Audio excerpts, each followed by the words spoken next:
Bismillahirrahmanirrahim. A'udhu billahi minash shaitanir rajim. Jama'a assalamu alaikum. Sunana Yasir, dan uwan Ummi Rahaf. So da Allah jama'a ina so in yi wasu maganganu ne guda biyu akan cewa na ji ana cewa Adamu da Ummi ta ba Adamu butulci. Sannan kuma abu na biyu ana cewa Ummi bata da asali waye da sauransu. So ina so ne in yi maganganu akan wannan abu guda biyu. So na farko dai gaskiya Adamu ba shi ya kawo Ummi industry ba, kuma Adamu ba shi da alaka ta family ko na wani dangi nesa ko na kusa. Asali dai sun haɗa a kan ɗan Ummi ne wanda ta zo ne shi ma ya zo. Dan a lokacin ba zan taɓa mantawa ba, ɗan Ummi ma kamar lokacin za mu tafiya ne sai ma'azzamu Idi Yari a lokacin ya zo gurinmu ni da yarinyar nan ya ce da Allah yana so ta masa aikin nan. Dan a lokacin ma tafiya za mu je biki ne. So a lokacin sai Umar Kanu of course Umar Kanu mijin Fati Muhammad shi ne ya ba shi lambar mu, ya zo ya same mu har tasha ya nemi wannan alfarmar. So aka zo fim ɗin Ummi din, a nan muka fara ganin Adamu, ita ma ta fara ganin shi. Dan a lokacin ya yi aiki da yarinyar a fim ɗin Ummi, ya ga masha Allah ta yi acting mai kyau, wanda a lokacin wannan fim ɗin ta fara yi. So bayan an gama aikin dai muka exchange phone number, ya karɓi number ta. So wannan a gurin dai wannan shine haɗuwarta da Adamu. Fim ɗin gaskiya na Ma'azzam Idi Yari ne, shine director, da Abdul Ahmad shine producer. A nan suka haɗu, bayan an gama fim ɗin ne muka exchange phone number. So bayan sati biyu a lokacin sai na ga wayar Adamu ya kira ni, ina ce min yarinya na sun saba da ɗansa Haidar. So da Allah yana bukata in dai tana free, Allah yana bukatar alfarma ta zo gidansa ta ɗan yi hutu. So dan a lokacin ma tana zuwa school, da aka yi hutun ko kamar yadda muke alƙawari bayan an yi, ni da kaina wani je har Kaduna na kai masa yarinyar nan. So a can na bata bayan sati biyu a lokacin high low still sai ya dawo da ita gida. So magana kuma akan cewa Ummi ba ta da wai mahaifiya ko mahaifi, to wannan zance gaskiya ba haka bane ba. Hasali ma aka lokacin da Adamu ya shirya za shi Saudiya, ya zo ya karbi lambar wayar mahaifiyar yarinyar nan. A lokacin ya ce mai sun je Saudiya za su gaisa, na ɗauka na bashi. Suka je Saudiya da shi da Afakan Lawo da Rarara suka je. A lokacin bayan sun je sun ɗanyi aikin su na umara, sai ya kirawo ta a waya. Dan a lokacin ma ta zo ta same su a saukinsu, suka yi magana. A lokacin ma har yake nuna cewa shi yana so ya auri Ummi tun a time din ma. Dan baba a lokacin bayan sun yi magana ma ta kira wani duk ta bayanin abin da ya faru. So gaskiya dai a lokacin ita yarinyar da Adamu kamar irin akwai soyayya, yana ƙaunata a lokacin magana gaskiya. Saboda ni ma wannan abin na kula da shi sa bana iya a lokacin bana iya yin wani misali abu tsakanina da su. Kawai na san cewa akwai kauna. Alaluhu na ga ya kira wani, ina a lokacin tare da ita, sai yake ce min da Allah ya sirne. Na ce masa, ya ce min da Allah shi wani aiki da yarinyar nan Ummi, wani aiki da Biba zai tura min script a Kaduna. Ce musu to ba matsala. Lokacin ta yi fina-finai dai kamar guda 5 ne ko 6 ne, irin ta yi Labiba, ta yi Sadakar Yalla, ta yi Watan Wata Rana, irin su Gudan Jini. So a lokacin wannan fina-finan su ne wanda ta yi. So a lokacin fina-finan da yake duk ba su fito ba. So sai a lokacin Adamu bayan ta dawo hutu ya ƙara neman, an kwana biyu dai haka dai irin wata uku ne. A lokacin sai ya ƙara neman da Allah ya daina za ta zo gidansa ta ƙara yin hutun makaranta idan an yi, saboda dai ɗansa. So ta yi wannan, ya nemi wannan alfarma. So da aka yi hutun makaranta dai still na ƙara ɗaukan yarinyar nan na kai ta har gidansa. Dan lokacin ma da na kai ta ma bayan nan kawai sai na bata muka yi waya da shi, sai na tafiya ta wurin matansa.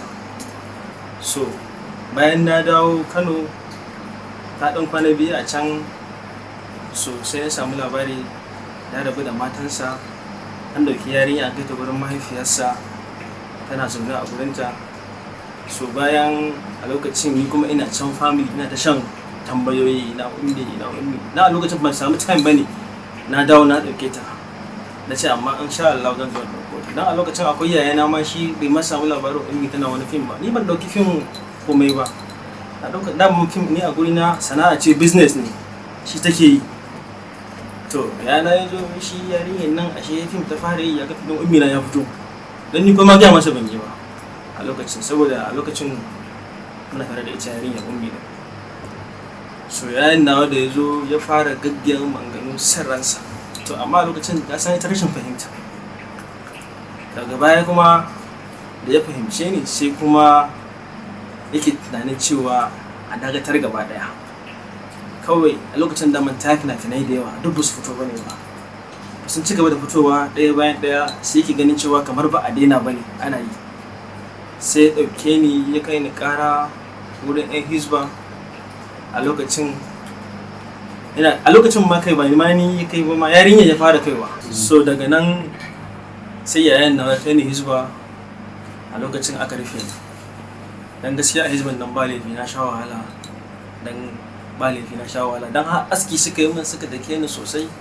Daga ƙarshe shi yayan nawa ma haka din ya ga dai ban yi laushi ba, kes din ya ɗauke shi ya kai shi NAFTIF kamar human right. Aka je can ma dai suka kulle ni, akalla na kai kamar sati 3 a kulle. So a lokacin ita ma yarinyar tana hannunsu, kuma sun yi invited dan Adamu ya zo da Umar Kanu da su Fati Muhammad, amma dai duk ba wai sun zo bane saboda an kira su akan wani abu wanda ya taɓa mutuncin su ko waye, kawai dai ana so a dan tambaye su ne issues na game da ita yarinyar nan. So a lokacin dai sati na 3 kuma yarinyar ta kai ma wata a hannunsu, don ba zan taɓa mantawa ba da suka kira Adamu ya zo, su NAFTIF din suke kokarin nuna wa yarinyar ma irin kamar ai ana ce musu ai ba ta da wani gata ko waye, suke so lallai sai sun damƙa yarinyar a hannun Adamu ta ci gaba da zama. Aka kirawo mamana, aka kirawo Adamu, lokacin ni ba na ma gurin saboda lokacin ban yi aure ba. Aka tambayi yarinya, ke goma ake zauna? Yarinya ta ce ita za su zauna a gurin Yasir, saboda Yasir tare aka san mu da ita tun tana karama. Ni na yi ɗawainiya da yarinyar nan, na kai ta makaranta boko, na kai ta islamiyya, duk wani irin kamar rashin lafiya asibiti din ni ne dai, tun a time din ma, tun ma kafin ta fara, har ma ta zo ta fara, har ma yanzu. So ni abin da nake so in fahimtar da mutane, maganar gaskiya Adamu ba shi da alaka da yarinya, ko ta nesa ko ta kusa. Bayan hukuma sun ba mu dokoki, so a lokacin yarinyar ta bace a industry, ni ma na bace. To gaskiya a wannan shekara 7, ni gaskiya ban san wani abu da Adamu ya tura wa yarinyar nan ba, ko kuma ni ya tura mu ya ce in bata. Bai san ɗawainiyarta ba, bai san cinta ba, bai san shanta ba, bai san suturarta ba ko rashin lafiya da sauran wasu abubuwa na cikin rayuwarta. So a wannan shekarun, irin an shiga shekara na 8, Adamu ya kirawo ni a waya, yake ce min da Allah yarinyar nan yana so zai yi wani aiki da ita, fim ɗin ya yi reserve da ummi. To a lokacin ummi bata kai wanda ya ci gaskiya, sai na ce gaskiya ka yi haƙuri, dan ni bana ma iya kira sunan shi saboda ina ganin mutuncinsa, ko in ce masa prince ko in ce masa yallaɓai, abin da nake gaya masa kenan a lokacin. Sai na ce ka yi haƙuri, na san ummi yau ni ba abin da zan iya akan wannan abu, saboda ba ta kai wanda ya ci ba. Na san ta kai wanda ya ci, ko in barta ko bana, ko kuma ka in barta ko bana raye, na san in ta yi sha'awa za ta iya yi. So na ba shi haƙuri dai a lokacin, ya ce min to ba matsala. So bayan kuma ha'ilau an ƙara shekara 1 ne, sai Adamu ya kira ni akan maganar ummi still, akan ummi in bata da manema shi yana so zai aure ta. A lokacin ba zan manta ba, ina Katsina, kira da waya muka yi magana da shi, ta fahimta. Da yin maganar auren nan a lokacin na san dama yarinyar ba da ba, saboda a lokacin tana ƙaunarsa ba laifi. Sai na kirawo Umar Kano nake ce masa kaji ga abin da Adam bai ce mu. Sai ya ce in da gaske ne ai daman hakan ya fi, tunda aure shine mutunci ya mace. Sai na ce masa ni ma dai abin da nake so kenan, saboda na fi son ummi ma ta yi aure a kafin ɗin nan wallahi. Sai ya ce min ba matsala ka tabbatar da hakan. Muka ƙara magana da Adamu dai muna ta waya dai akai akan maganar auren yarinyar. Har na zo gida ma nake cewa ummi kin ji ta ce min wallahi yaya ba matsala. Ai na san ba za ka yi abin da cuce ni ba. Na ce a da mu ne yadda nake ƙaunaki haka shi ma nake ƙaunaki. To lokacin yake ce min dan za a yi aure, in zai aure yarinyar nan ya baya buƙatar a yi fati ko a yi wani dina. Na ce to ai wannan daman duk ba shi ne aure ba. Kawai dai aure yana buƙatar a sa manya a ciki, a ba da sadaki, a zo a yi aure. Sai yake ce min ba matsala. Sai yake ce min mamansa za ta zo Kano. In ta zo Kano ummi za ta je za su gaisa, za kuma su yi wasu maganganu wanda ni a lokacin ma ban san me suke yi ba. So lokacin mai still ina Katsina. Sai ummi na kirawo maman ma a waya. Lokacin ma ba waya a hannun ummi. Na kira maman ma a waya na ce ta bani ummi, ta bani ita. Na gaya mata kin ji za ki je can gurin mahaifiyar Adamu, amma kake je ki kadai, ki dauki Hafsa yayanki sai ku je tare. So sai ta dauki Hafsa suka tafi. Bayan sun je ban san dai me suka tattauna ba. Bayan sun dawo muka ƙara waya da shi, yake ce min ai ta je sun gaisa da mama. So da Allah yana buƙatar a yi abin nan a sa rana. Sun ce mai ba matsala ai kai abin yana gurinka, saboda na san cewa za ka tushe yarinyar nan ba, kuma ina muku fatan alkhairi. So ni dai a lokacin Adamu mun gama magana da shi akan cewa zai turo manyansa, dan har manya na ma na gaya wa ni ma kaina wanda suke matsayin iyaye a gurin mu daga ni har yarinya. Na lokacin dan a time din ba zan iya karɓar manyansa ba a lokacin. Ni na gaya mahaifina da mahaifiyata suka ce ba matsala, Allah ya kawo su. Maganar mu ta ƙarshe kenan akan zai turo manyansa. Mun sa lokaci da shi, lokacin ya zo Adamu bai kirawo ni ba, ban kuma ga manyansa ba. Da dai har zan kirawo shi, so dai ban kirawo shi ba dai gaskiya. Kirawo shi ba sai da aka kai sati ɗaya, sati biyu, sai ya ɗauki waya na kirawo Adamu. Amma miss call biyu bai daga ba. So sai na rabu da shi, ban ƙara ce masa komai ba. So ni dai bai ce min yarinyar nan ya fasa auren ba, da kuma ce min za a yi auren ba. Ban ƙara jinsa kwata-kwata. Na rabu da shi dai ba mu ƙara sa shi a idonmu ba daga ni har yarinya. So bayan kamar shekara ɗaya still sai Adamu ya ƙara kira na a waya. Dan ban taɓa mantawa ma yarinyar ta tafi biki Guma, ita da family ana biki a can. Ya kira wanda zai wani aiki farin wata da sauransu waye kan ummi tana bukata. Bayan mun yi wancan magana da shi fa, sai ni a tunanina kamar ina ganin cewa misali sai an yi aikin za su yi auren koya ne, ni ban sani ba dai. Kawai dai ya kira ta labarin farin wata.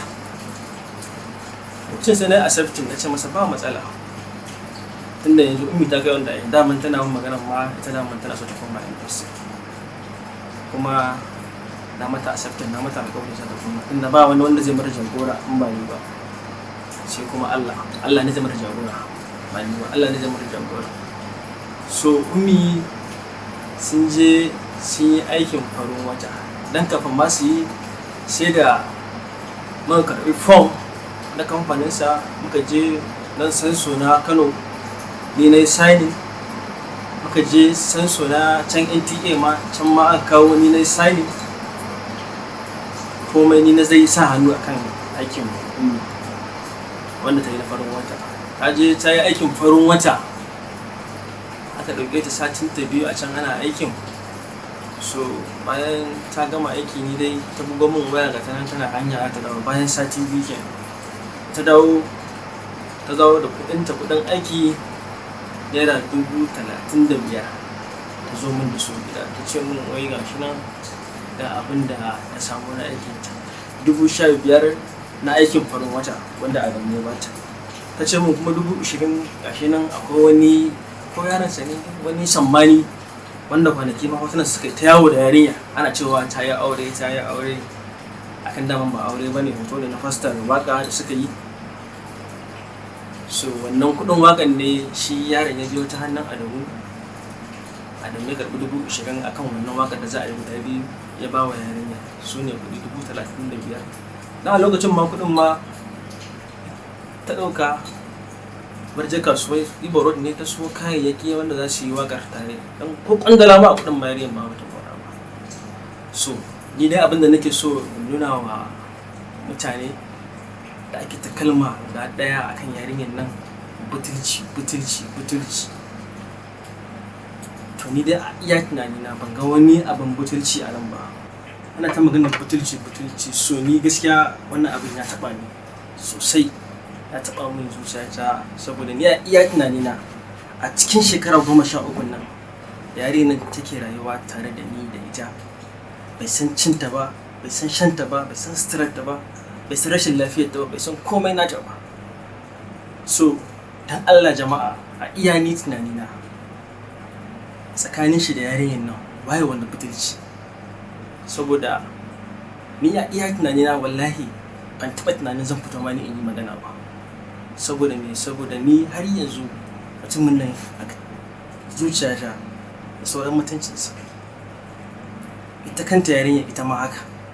To saboda haka ni abin da yasa na fito yin magana, na ji mutane ne kala suna ta cewa yarinyar nan wai butulce. Abubuwan sun taba ni sosai gaskiya da farko wallahi. To saboda haka dan Allah abin da nake so mutane ku fahimta a iya wannan labarin da na bada tsakanin Adamu da yarinyar nan, dan Allah wai wani butulci. Shin Adamu ne yau ummi butulci ko kuma ummi ce wata Adamu butulci? Kuma take maganar tona asiri ya ta wani tona Adamu asiri ba akan wani abu bane ba, akan wannan maganar auren ne da yace zai aure ta kuma abin da Allah bai yi ba. Sannan kuma baya so ta kula kowa. Wannan maganar da yake cewa wai ai ki ya ce mutum a matsayinsa in yana matsayin kamfaninsa idan ya ce yayi nan shi baya so ya ga yana yin wani guri. So duk mutumin da a rayuwa kana kyautata masa ba zai guje ka ba. A iya tunani na kenan duk ko ma waye, tunda ni ya tsawon shekaru na da yarinyar nan da a ce na zalunce ta ko ina mata wani abu na wanda zai bata mata rayuwarta a iya shekarun nan a tun ta guje ni saboda bayan na haife ta inda ban ba yarinyar nan tarbiyya ba to ta yaya ka fito ka ce zaka aure ta. Kuma yarinyar nan a lokacin da kai magana auren nan tana da manema da yawa, amma saboda darajar ka kun ce su dakatar da kowa a lokacin. So saboda haka ni ina ganin cewa yarinyar nan tana da tarbiyya daidai wacce muka bata. Sannan kuma da kake ta maganar yawo ni ummi ba san take zuwa yawo ba saboda kullum tana gida. Hasali ma sau tam za ka kira wani ka ce mun haɗa ka da ummi, ɗauke ta ɗauki waya in bata.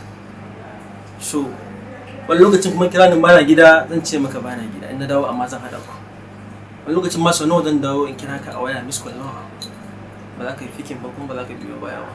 So lastly maganar ƙarshe wanda ni ya taɓa min zuciya ma ya ƙona min rai sosai fiye ma da kowane abu da ake magana ba ta da asali. So ummi tana da asali domin Adamu kai ka je ka ga iyayen yarinya da za ka tafi Saudiya na ɗauki namban wayan mahaifiyarta na baka ka ganta da kai da afakallahu da rarara kun je kun gaisa da ita, ta zo kun gaisa a lokacin mu har maganar auren ummi kai mata a time din ba.